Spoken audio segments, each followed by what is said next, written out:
welcome to Beyond the Bio, the recap. In these short recap episodes, I'm recapping Monday's show, reflecting on the topic, and giving you some action that you can take today. If you missed Monday's show, please go back and take a listen. You'll find the link in the show notes. On Monday, I was chatting all about being on a panel. It was a solo episode and I was reflecting on a recent panel event that I took part in Newcastle for the Northern Leaders event. If you're a regular listener of the show, you will know that I'm a bit doubtful, a bit dubious about panels. I've been on some great ones and also some not so great ones.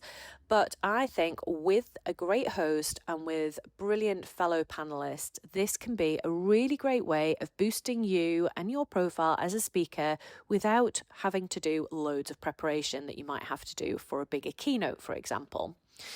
The things that I was talking about were around how you do prepare. My advice was to try and get sight of the questions so that you can prepare a little bit in advance, but without being too scripted. And this is more around knowing the topics, knowing the themes, knowing where the moderator wants to go, but without getting into the detail too much and certainly not scripting your answers so that it's able to feel natural and a nice flow to it. Plus as well, I think when it's a panel, particularly if it's interactive and you're engaging with the other panelists, you don't know where those conversations are going to go, so the questions are probably likely to change anyway, but it's good to know what those general themes might be. Other ways that you can prepare is to find out what tech's going to be there, because that is going to help you prepare an outfit, and also what the style of seating is, because that might also have an impact on what you decide to wear.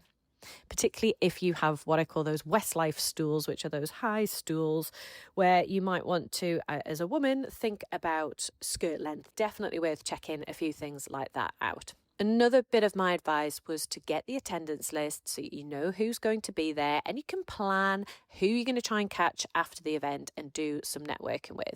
It's also a great way to be able to follow up with attendees and connect with them on LinkedIn, because they are so going to be accepting your request after seeing you speak on the panel. Now, speaking at any event is going to give you a huge profile win and add to your credibility as a speaker. So in advance of the event, please use any graphics that the organizer has sent. Make sure that you post on your social media to say that you're involved in the event. And you'll find that you get tagged in loads of stuff after the event too. So it might be that you do one of your, you might do your own post, a kind of behind the scenes post after the event so that you're giving people a different perspective, or you're certainly going to have hopefully a great range of pictures to choose from so that you can do your own post too. So lots of profile win opportunities that will come about from this event. This week's take action is totally going to be to try and get onto a panel, or maybe to refine your own approach next time you get invited to go onto a panel. If you haven't got a clue where to start in terms of being able to go on a panel, maybe you haven't done one before, and maybe speaking something you want to get into, but again, you haven't had much experience, a panel is actually a really great way to get started, because you're not having to do all of that massive preparation you would have to do for a longer keynote. It's sharing the load, it's answering questions on the spot really, so it is a bit easier in terms of that preparation and also the sharing of the platform. Have a look at events that are near you, have a look at events that you've maybe been to where you've seen that they have panels, and approach the organisers nice and early to see if you can be on the panel next time. Again, as with always, think about what your pitch is. What is it that you're bringing to the panel?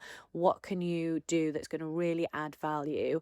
Have you got any assets to be able to share that position you as a speaker? Have you got a speaker kit? Have you got a speaker website? And these are both topics that we've covered in previous shows, so go back and take a listen to those episodes if you need any help in putting those together.